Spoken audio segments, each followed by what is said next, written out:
now is Democratic Congressman Steve Israel of New York. Good morning, sir. Thank you for having me on, Carol. Thanks for being on with us. We appreciate it. Vladimir Putin still getting strong reaction, including lots of criticism for his New York Times op-ed. And now other questions have popped up, like, why did the New York Times give Putin a platform anyway? Should the paper have done that, Congressman? Well, of course, we have free expression in this country, but free expression is a two-way street. And so what I decided to do is test the proposition that free expression is a two-way street, and I submitted an op-ed rebutting President Putin in Kommersant, which is the kind of considered the New York Times of foreign policy in Russia.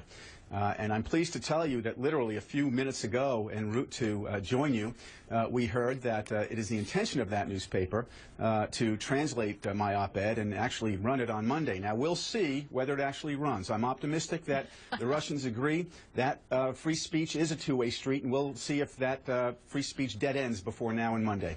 Well, you talked about American exceptionalism in the column that you wrote for that Russian magazine. Can you tell us what you said?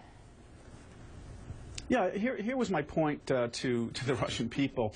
I disagree with President Putin's criticism of an American view of our exceptionalism. As an American, I hold dear that exceptionalism. I also know this, that our two countries have been exceptional on many different things. We defeated Nazism. We explored space together. And if President Putin can now turn words in an op-ed into deed, if he can now work with us to create an international way of containing and controlling Syria's chemical weapons capability, that would be one more exceptional thing that our two countries have done together. But deed is a heck of a lot different than word. Yeah. I know that the Secretary of State, John Kerry, and the Russian Foreign Minister talked about a timetable. Secretary Kerry didn't like the timetable that the Russians laid out. Also, of course, the most pressing thing on the table right now are military strikes. The United States doesn't want to take that off the table. The Russians do. What do you think needs to be done?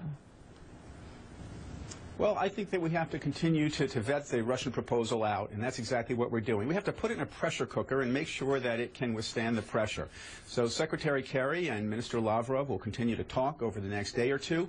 Next week, the United Nations is expected to present its report on Syria's use of chemical weapons, and those are two very important benchmarks. At that point, we should make an assessment on where we go from there.